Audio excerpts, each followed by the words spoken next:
And on a local level, we talked about the target on your back, and media tends to blow the negatives way out of proportion and forget about the positives. And you've done a lot for the community on a local level, not just Staten Island with Hurricane Sandy, which we're going to get into in a second, but Brooklyn also. This is I'm a Brooklyn native, as is are yourself, and you recently had a pipeline approved for natural gas.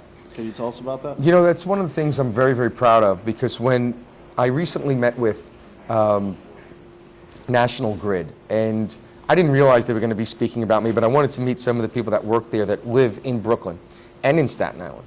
And when I met with them, their top executive told the crowd, and these are all their employees, that they had over a dozen pipeline bills in the Congress in different areas across the country.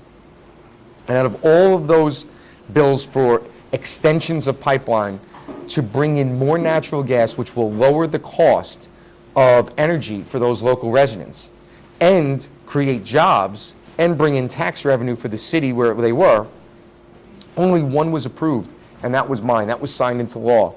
And that's because I pushed relentlessly. And I think that's part of why the Democrats attack me so much. It's one reason. I'm effective. I get things done that other members of Congress don't, and I do it every single day.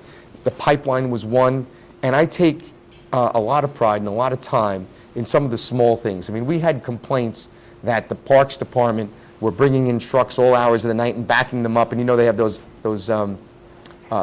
sirens that go off when a truck is backing up, that it beeps and it makes a lot of noise because it's supposed to be a safety device, but it was waking residents.